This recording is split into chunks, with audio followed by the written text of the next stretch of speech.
حقیقت د غنی بابا. غنی بابا د ژوند د حقیقت نه باخبره هغه انسان و چې د ژوند د هر اړخ نه د حقیقت نه پوره فلسفه د لفظونو په منطق کې ظاهره کړې وه. هغه د ژوند د ډوب دریاب نه هغه پټې ملغلرې ښکاره او راویستې دي، کومې ملغلرې چې د ژوند په ژوند کې ځلیږي. خو دا ملغلرې ځلول د معمولي انسان کار نه دی او نه و. دا د غنی بابا غونتې د ډوب او جور سوچ انسان غواړي، یو لیونی یو پاگل انسان غواړي. غنی بابا خپل ځان اول په خپل ځان کې ظاهر کړو، بیا یې د خپل ځان په آینه کې خپل ځان وکتو، بیا یې د دغې آینې نه د خپل ځان پلوشې د خپل ځان په مخ خورې کړې او بیا یې د دغو پلوشو په جنبړ کې حقیقت ذات ولیدو او وی پیژندو، بیا یې رو د خپل ذات پوره مطلب او مقصد ولیدو چې د ژوند مقصد پکې پټو. او د روح هغه مکان هم ولیدو، په کوم مکان کې چې دا روح اوسیږي او بیا ترې راځي او بیا ورته ځي. د دې ټول کار د پاره غنی بابا د فلسفې هغه دریاب ته ټوپ کړی دی چرته چې د انسانیت منطق ویلی کیږي، چرته چې د انسانیت د رنگ په حقیقت کې په حقیقت باندې خوريږي. او بیا غنی بابا د جمالیت دریاب کې هم تر مرګه وپې وخلی دي. خو د دې جمالیت د پاره غنی بابا د خپل ذوق نچوړ ډیر په هنر کړی دی. غنی بابا یوازې د خپل ځان په فلسفه نه و پوهیا، بلکې هغه د کائنات د هر څیز په وجود او په ژوند کې ډوب شوي انسان او د هغې په منطق باندې پوه. غنی بابا د ژوند اخري نقطې ته رسېدلی و، د هغه د سوچ حدونه هغه حدونو ته رسېدلي وو چېرته چې د ژوند یعنې د انساني ژوند حدونه په دې دنیا کې معلوم حدونه وي. هغه یوازې د انسان د ژوند په معنا او په حقیقت نه و پوهیا، بلکې هغه خو د حق د ذات په فلسفه او په پټه معنا هم ډېر ښه پوهېدو. هغه د ذات پاک او د انسان د ذات تعلق هم معلوم کړی و چې دا په کومو رازونو د حق او د انسان تعلق جوړیږي. د هغه د ذوق حدونه ډېر لرې رسېدلي دي، بلکې زما په خیال د غنی بابا د ذوق حدونه خو نامعلوم دي.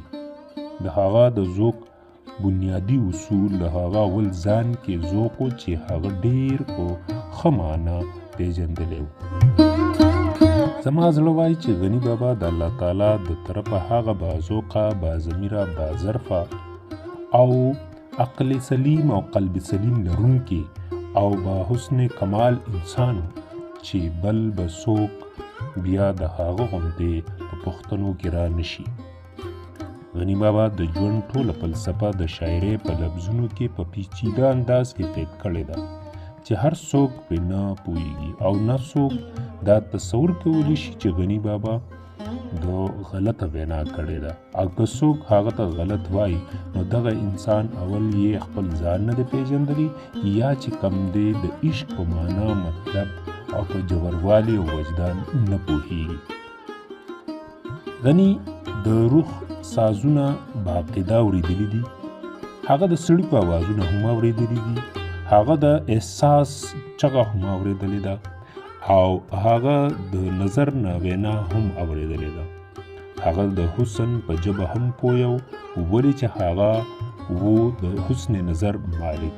غنی بابا د الله تعالی د خپل ذاتي صفات صفات پټ ورکړي وو، ځکه خو پرې خلک فتوی لګوي. هغه پټ صفات بیا هغه د خپل پیچیده غزلو او نظمونو په شکل کې پښتنو ته ظاهر کړي دي. خو افسوس دا دی چې هیڅوک دغه جوړ تحریر ته نشي رسېدلی. یوازې شاعر نه، بلکې هغه یو جوړ فلسفر هم و. د هغه فلسفه ډېره ګرانه او ډېره درنه او جوړه ده. هغه په خپله فلسفه وینا کې د روح عظیم هغه صفات، تجلیات، مینه، ناز، ادا او د هغه هغه پټه غوسه هم ښودلې ده. غني بابا سره د فلسفرۍ او شاعرۍ هغه یو پوخ مصور هم و. د دې ټولو هنرو باوجود غني بابا خپل د یو کمالیت په دنیا کې اوسېدو. هغه مصور هو چې د خیالونو نه یې پټ تصویران د خپلو هنرمندو ګوتو په زور راشو کولی او راشو کول دی او د ظاهر شکل ته به عیان کوله. هغه د حسن هغه پیچیده مصورو چا چې د حسن کمال کې بازوقه هنرمندي لرله. هغه د حسن په میدان کې کر د خپل مینې کړی و. خلک وایي چې غني بابا یو ناپوهه انسان دی، خو دا هرگز داسې نه ده. که غني بابا یو طرف ته مالدار یا خان یا د هغوی والد صاحب یو سیاسي قید لرو، خو غني بابا بل طرف ته په حقیقي دنیا کې د خپل رب سره تړون هم لرو. د عشق په وجه باندې غني بابا هغه خماریت مونته و، د کوم په وجه چې غني بابا د خپل نفس تقاضا پوره کول نه غوښتل، بلکې هغه کنټرول غوښتل. هغه خپل ځان ځکه خمار کول چې د دې په وجه باندې پټ رازونه، پټ نقشې د ژوند، پټ علم د محبت او پټ خزانه د حسن وموندل. خپل سرور له دومره پرواز ورکړی و چې د دغې حدونه نه و معلوم او خپل تصور اسی په خماري کې دومره تیز کړی و چې هغه بیا د تصوراتو حدونه مات کړي. غني بابا منم چې د دنیا په نظر کې به یو ګناهګار و، خو زه ورته ګناهګار نشم ویلی، ولې چې هغه په خپله شاعرۍ کې د رب کائنات هغه پټ رازونه کم چې د کائنات په وجود کې پټ پراته و، نو هغه ظاهر کړل او موږ ته یې وښودل. زه د الله تعالی یو ولی، یو دوست ګڼم. هغه عاشق و، خو زما ذهن وایي چې غني بابا د غني سبحان حقیقي عاشق و او په حقیقي عاشقۍ کې لیونتوب زیات وي. په حقیقي عاشقۍ کې بیا څوک په ځان او نه په جهان وي، ولې چې د کائنات په مخ ورته بیا آینه د حقیقي ذات ښکاره کیږي او بیا ورته دا لیونی عاشق چې کوم دی هر وخت په تماشه وي. نو تاسو به اورېدلی وي چې کله یو عاشق د خپلې معشوقې مخې ته کښېني، نو بیا د هغه د خولې نه هر قسم الفاظ وتلی شي، ولې چې هغه بیا د وصال په سور انګار کې غوپوي. دغه غني بابا و چې د هغه مخ د خپل معشوقې آینه کې ښکاره ځلېدو، نو ځکه هر وخت په نشه د مستۍ کې مست و. دریو جوړو ټکو کې هغه ډوب د خیال دریاب ته ورګډ شوی و، چرته چې د دې دریو ټکو درون او جوړه فلسفه پرته ده.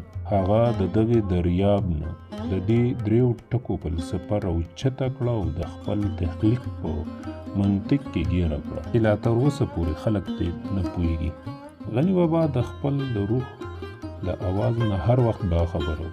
هغه د سړیکو د زړه نه هم څه بې خبره نه و. هغه نفس سره ډېر په مزه او کله کله په مستۍ جګړه هم کړې ده. هغه د نفس نه بلکې د خپل ضمیر غلام و، د خپل حسن نظر تابع و، د خپل هنر د لاندې و، د خپل عشق په اسو روانو. غني بابا د احساس جبه په زور کلاو کړی و او هغه دننه جړاګانې ته په زور اورېدلې دي. هغه د بل د اوښکو احساس کړی دی، د بل په سترګو کې د اوښکو فریادونه هم اورېدلي دي او لیدلي دي. هغه د غریب سره هم باس کړی دی. هغه د جذبو وینا ښه د زړه په غوږونو اورېدلې ده، ځکه خو ورته دنیا لیونی وایي، په رښتیا لیونی و غني، ولې چې هغه د ژوند په حقیقت پوه و. هغه د نفس د مکارتوب نه خبر و، هغه که غلام و نو صرف او صرف د خپل ضمیر غلام و. زه د غني بابا هغه درنې د فلسفې نه ډکې جذبو ته سلام کوم. دا په سترګو د مریم کې چې جړا وه که خندا وه، چې سور په صلیب ولید د عیسی د زلفو ول. دا څه ووایم تا ته چې رحیمې که رحمانې، چې په خاورو کې کړې خاورې د ګلاب ښکلې اوربل. دا مستی وه که معراج و دا جهان یې چې روښان که که د نور د یار د سترګو دریابونه بهېدل، چې دا کفر که ایمانو چې دا زی لیونی کړم، چې دا غم مې په خندا شو که مستی مې وجړل.